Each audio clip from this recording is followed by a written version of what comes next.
बिस्मिल्लाहिर्रहमानिर्रहीम। Welcome to सरकारी job गुरु।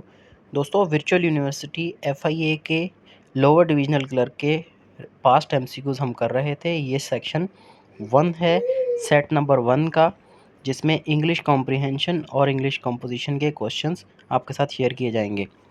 WhatsApp का नंबर है, इस पर आप टेक्स्ट करके व्हाट्सएप ग्रुप भी ज्वाइन कर सकते हैं, जहाँ PDF और दूसरे नोट्स शेयर होते हैं। स्टार्ट करते हैं। क्वेश्चन 1 to 5 पैसेज से रिलेटेड है। पैसेज है, trees are essential for life on earth. They absorb carbon dioxide and release oxygen, making the air cleaner. Trees also prevent soil erosion, provide shelter to wildlife, and help reduce global warming. Planting more trees is one of the easiest way to protect the environment for future generations. इसमें ये कह रहा है कि trees जो है, दरख्त जो है, वो हमारी अर्थ के इकोसिस्टम के लिए बहुत ज़्यादा इम्पोर्टेंट हैं। वो कार्बन डाइऑक्साइड को एब्जॉर्ब करते हैं, अपने अंदर लेते हैं और ऑक्सीजन बाहर निकालते हैं, ताकि जो हमारी हवा है वो क्लियर हो जाए, साफ़ हो जाए और इंसानों के लिए ये काम आता है। इसके अलावा जो ट्रीज़ हैं वो सॉइल इरोजन के भी काम आते हैं। यानी जैसे आपने देखा होगा कि पहाड़ों पर मट्टी के तोदे गिरते हैं और जो है ना लैंड स्लाइडिंग वगैरह होती है ना, तो उसको भी ये बचाते हैं। और इसके अलावा वाइल्ड लाइफ को शेल्टर देते हैं, यानी जो जंगलात में जंगली हयात हैं उनको ये शेल्टर देते हैं, उनको साया प्रोवाइड करते हैं। और ग्लोबल वार्मिंग जो है, यानी जो दर्जा हरारत है, उसको ये कम करते हैं। तो ये हमारी जो इन्वायरमेंट है, माहौल है, हमारी जो फ्यूचर जनरेशन्स के लिए, उसके लिए बहुत ज़्यादा इम्पॉर्टेंट है ट्रीज़। तो ओवरऑल ये ट्रीज़ के बारे में है। क्वेश्चन नंबर 1 है, trees release which gas into the atmosphere. तो इसमें यह है कि आपने पैसेज से रिलेटेड जो भी इंफॉर्मेशन होती है उसको लिखना होता है। तो यहाँ ये कह रहा है कि ट्रीज़ जो है वो कार्बन ऑक्सीजन जो है एटमॉस्फेयर में रिलीज़ करते हैं और कार्बन डाइऑक्साइड को अपने अंदर लेते हैं, तो ऑक्सीजन इसमें सही है। तो उसकी क्या इम्पोर्टेंट है, हिंट में दिया हुआ है कि ह्यूमंस ब्रीथ दिस गैस, यानी उसका फ़ायदा क्या है। वो ऑक्सीजन तो निकालते हैं दरख्त, लेकिन उसका फ़ायदा क्या है, वो इंसानों के काम आती है। इंसान या जानवर जो हैं वो ब्रीथ जो करते हैं वो ऑक्सीजन करते हैं, इसलिए ये इम्पोर्टेंट है। क्वेश्चन नंबर 2 है, ट्रीज़ हेल्प प्रिवेंट। वो किस चीज़ को बचाते हैं, किस चीज़ के काम आते हैं। वो सॉइल इरोजन को, अर्थक्वेक को, फ्लड्स को या वॉल्केनोज़ को। तो सॉइल इरोजन को ट्रीज़ बचाते हैं। Tree root hold the soil together, यानी दरख्तों की जो जड़ें हैं वो मट्टी के अंदर घिस जाती हैं, धंस जाती हैं, इसलिए वो मट्टी को निकलने में रोकते हैं। वो LDC के लिए जिन्होंने भी अप्लाई किया हुआ है, आप थोड़ा सा बताएं कि आपका टेस्ट किस दिन है। कुछ लोग तो कह रहे हैं हमारा 10 के बाद है, यानी 12-13 को टेस्ट है। आप लोगों का किस दिन है। क्वेश्चन नंबर 3 है, according to passage trees provide shelter to. इस पैसेज के मुताबिक जो दरख्त हैं वो किसको शेल्टर देते हैं, किसको हिफाजत देते हैं। व्हीकल्स को, यानी जो गाड़ियाँ वगैरह हैं उनको, वाइल्ड लाइफ को, जंगली हयात को, बिल्डिंग्स को या रोड्स को। तो पैसेज के मुताबिक जंगलात जो हैं या ट्रीज़ जो हैं वो वाइल्ड लाइफ को सिक्योरिटी देते हैं, शेल्टर प्रोवाइड करते हैं। Birds and animals depends on trees, यानी एनिमल्स उसके अंदर साए के अंदर बैठते हैं और खाते भी हैं उनको, और इसी तरह से बर्ड्स भी अपने घोंसले बनाते हैं वहाँ पर और रहते हैं इसमें छुप कर। क्वेश्चन नंबर 4 है, प्लांटिंग मोर ट्रीज़ हेल्प रिड्यूस। ज़्यादा से ज़्यादा ट्रीज़ अगर हम प्लांट करेंगे तो किस चीज़ को कम करते हैं। वो इन्फ्लेशन को, महंगाई को कम करते हैं, पॉपुलेशन को कम करते हैं, अनएम्प्लॉयमेंट को कम करते हैं, या फिर ग्लोबल वार्मिंग को। तो ग्लोबल वार्मिंग जो है वो सही ऑप्शन है, क्योंकि ये ऑक्सीजन रिलीज़ करते हैं, यानी कार्बन डाइऑक्साइड अपने अंदर लेते हैं। तो कार्बन डाइऑक्साइड की वजह से ही ग्लोबल वार्मिंग होती है, तो उस चीज़ को ये कंज्यूम करते हैं। क्वेश्चन नंबर 5 है, the best title of the passage इस पैसेज का बेस्ट टाइटल कौन सा हो सकता है। वो है जी, इम्पोर्टेंस ऑफ ट्रीज़, यानी दरख्तों की अहमियत। जंगलात की अहमियत कह सकते हैं या दरख्तों की अहमियत कह सकते हैं। आप ज़रा बताएं कि कौन से प्रोविंस से आप LDC का ये टेस्ट देख रहे हैं और आपका टेस्ट किस दिन है। क्वेश्चन नंबर 6 है, अब ये पैसेज से रिलेटेड नहीं है, पैसेज से रिलेटेड 5 क्वेश्चंस थे और इंग्लिश के टोटल 18 सवाल इसमें ऐड किए हैं। सिलेबस के हिसाब से 30% सिलेबस जो है वो इंग्लिश का है। क्वेश्चन नंबर 6 है, choose the antonym of ancient, ancient का मतलब होता है कि जो बहुत पुराना हो, ठीक है जी।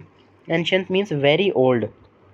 मॉडर्न का मतलब तो जदीद, ओल्ड का मतलब पुराना, न्यू का मतलब नया, और रिसेंट का मतलब कि अभी अभी रिसेंट पास्ट में। तो बी ऑप्शन सही है। क्वेश्चन नंबर 7 है choose the antonym of accept. Accept का मतलब होता है किसी चीज़ के ऊपर एग्री करना, मान जाना, रजामंदी जाहिर करना। अप्रूव का मतलब किसी चीज़ की मंजूरी देना, सॉरी एंटोनाइम बताना है एक्सेप्ट का। अप्रूव का मतलब किसी चीज़ की मंजूरी देना, रिसीव का मतलब ले लेना कोई चीज़, रिजेक्ट का मतलब कि किसी चीज़ को दुत्कार देना, और एडमिट का मतलब होता है मान जाना किसी चीज़ को। तो यहाँ पर 3 अल्फाज जो हैं वो पॉजिटिव हैं, एक नेगेटिव है। तो जो रिजेक्ट है वो इसका अपोजिट है एक्सेप्ट का। क्वेश्चन नंबर 8 है the word patient means. Patient का क्या मतलब है कि काम एंड एबल टू वेट, जो बिल्कुल खामोश हो, साबिर हो। ईजीली एनॉयड पहले में कह रहा है, दूसरे में काम एंड एबल टू वेट। सी में कह रहा है केयरलेस, डी में कह रहा है प्राउड। तो काम एंड एबल टू वेट इसका मतलब है बी ऑप्शन सही है इसका। हिंट में कह रहा है कि patient person does not get angry quickly, जो साबिर शख्स होता है वो जल्दी से गुस्सा नहीं करता। क्वेश्चन नंबर 9 है choose the correct spelled word. दोस्त बताएं कि आपने एलडीसी के लिए अप्लाई किया है या फिर यूडीसी या कांस्टेबल या किसी और पोस्ट के लिए भी आपने अप्लाई किया हुआ है। और जो इंग्लिश का अलग से पेपर शेयर किया है उसके बारे में बताएं ज़रा कि वो आपको रिलेवेंट लगा, अच्छा लगा या किस तरह से। Choose the correct spelled word necessary, necessary necessary necessary, ठीक है। तो स्पेलिंग जो है वो देखनी है नेसेसरी की, ठीक है। तो नेसेसरी की स्पेलिंग जो है ए ऑप्शन में जो है वो सही है। NECESSARY, डबल एस आता है और एक सी आता है। क्वेश्चन नंबर 10 है चूज़ द करेक्ट सेंटेंस। इनमें से जो सही सेंटेंस है उसको आप टिक करें। He was late, we were late, we is late, we has late, ठीक है जी। तो यहाँ पर बी ऑप्शन सही है, वी के साथ वर आता है। वी प्लूरल नाउन है, प्रोनाउन है, इसलिए इसके साथ प्लूरल ही वर्ब आएगा। बाकी सारे सिंगुलर हैं जो कि थर्ड पर्सन के साथ आते हैं। क्वेश्चन नंबर 11 है चेंज इनटू पैसिव वॉइस। इसको पैसिव वॉइस में चेंज करेंगे। दे बिल्ट अ ब्रिज, उन्होंने एक पुल बनाया। They a bridge was built, a bridge built, a bridge is built, a bridge has built. तो इसका होगा कि a bridge was built by them. पूरा जुमला इस तरह से होगा क्योंकि पैसिव वॉइस में जो प्रेजेंट कंटिन्यूस में ये पास्ट इंडेफिनेट का है तो ये पास्ट कंटिन्यूस में चेंज हो जाएगा, वाज या वर के साथ पास्ट पार्टिसिपल लगेगा। क्वेश्चन नंबर 12 है चेंज इनटू इनडायरेक्ट स्पीच। ये डायरेक्ट स्पीच का सेंटेंस दिया हुआ है। Fatima sad I will help you. Direct speech का इसको आप इनडायरेक्ट स्पीच में करेंगे। फातिमा सैड ये रिपोर्टिंग स्पीच है तो ये पास्ट में है, इसका मतलब अंदर वाला जो रिपोर्टेड स्पीच है उसका टेंस चेंज होगा। तो आई विल हेल्प यू ये फ्यूचर इंडेफिनेट का है तो आप इसको किस तरह से चेंज करेंगे, इनडायरेक्ट किस तरह से इसको चेंज करेंगे, इसके प्रोनाउन किस तरह से चेंज करेंगे। इसमें ए ऑप्शन में है Fatima said that she would help मी, ठीक है जी। और बी में है Fatima said she will help me, यानी शी विल तो नहीं आएगा ना, सेम सेंटेंस टेंस नहीं रहेगा, टेंस इसका चेंज हो जाएगा। विल जो है वो वुड में चेंज हो जाता है।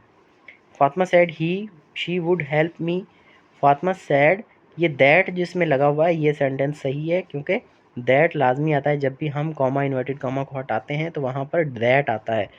Fatima said that she would help me. Question number 13 है fill in the blanks. One of the students dash absent. अब स्टूडेंट्स तो बहुत सारे हैं तो यहाँ पर आपको लग रहा होगा कि वर आएगा, लेकिन ऐसा नहीं है क्योंकि स्टूडेंट में से किसी एक की बात हो रही है। वन ऑफ द स्टूडेंट, मिसाल के तौर पे 10 स्टूडेंट है एक जगह पे तो उनमें से कोई एक एब्सेंट था तो one of the students is absent, ठीक है। यहाँ पर इज़ आएगा और ईच या ईदर और नीदर आता है तो वहाँ पर भी जो है वो ज़्यादातर केसेस में सिंगुलर ही आता है।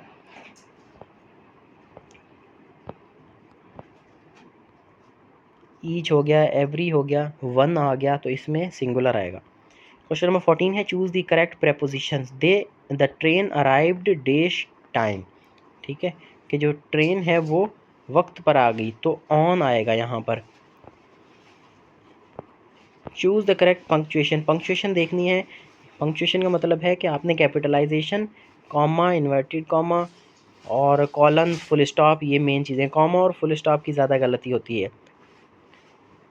तो यहाँ पर हाउएवर ये कंजंक्शन है तो यहाँ पर इसके बाद कॉमा आएगा। कॉमा के बाद बाकी सेंटेंस शुरू होता है। हाउएवर पहला तो बिल्कुल गलत है। अब दूसरे में देखें, हाउएवर के बाद कॉमा है तो ये ठीक है। और चौथे में जो है वो हाउएवर के बाद सेमीकोलन है, तो इन दोनों में आपको शक हो सकता है। तीसरे में तो देखें सब्जेक्ट के बाद लगा हुआ है, प्रोनाउन के बाद कॉमा लगा हुआ है, तो ये भी गलत है। तो अब बी और सी में से देखें, हाउ एवर के बाद कॉमा आएगा, वी कंटिन्यूड आवर जर्नी। और डी में however we continued our journey, तो हाउ एवर के बाद कॉमा आता है, तो कोऑर्डिनेटेड कंजक्शन है तो कॉमा इसके साथ आएगा। Introductory transition words are followed by a comma, hint में बता रहा है। क्वेश्चन नंबर 16 है चूज़ द करेक्ट सेंटेंस। जो सही सेंटेंस है उसकी निशानदेही करें। The news are interesting. Police, news और इस तरह के जो अल्फाज हैं इनके साथ सिंगुलर आता है, जो दिखने में तो प्लूरल होते हैं लेकिन होते सिंगुलर हैं। तो news is interesting, B option इसमें सही है। क्वेश्चन नंबर 17 है choose the synonym of quick. Quick का सिनोनियम बताएं। क्विक का मतलब होता है तेज़, तो स्लो का मतलब आहिस्ता, रैपिड का मतलब भी होता है तेज़, वीक का मतलब होता है कमज़ोर, लेट का मतलब देर से। क्वेश्चन नंबर 18 है fill in the blanks. Neither Ahmad nor Ali dash coming today. तो इसमें भी देखें ना ही अहमद और ना ही अली आज आ रहे हैं, तो दोनों में अलग अलग एक एक की बात हो रही है, तो यहाँ पर सिंगुलर नाउन आएगा, इज़ कमिंग टुडे, इज़ ठीक है। नेक्स्ट है जीके का section. Question number 19, who wrote the book the jungle book. तो जंगल बुक जो है वो रुडयार्ड किपलिंग ने लिखी थी और इसमें मौगली मेन कैरेक्टर है। Question number 20, which is the largest country in the world by area. रकबे के लिहाज से दुनिया का सबसे बड़ा जो मुल्क है वो कौन सा है, वो है जी Russia. It spans Europe and Asia. Russia Europe और एशिया दोनों में आता है। तो यहाँ इस वीडियो को एंड करते हैं। इसका सेकंड पार्ट इससे अलग नेक्स्ट पार्ट में अपलोड करेंगे।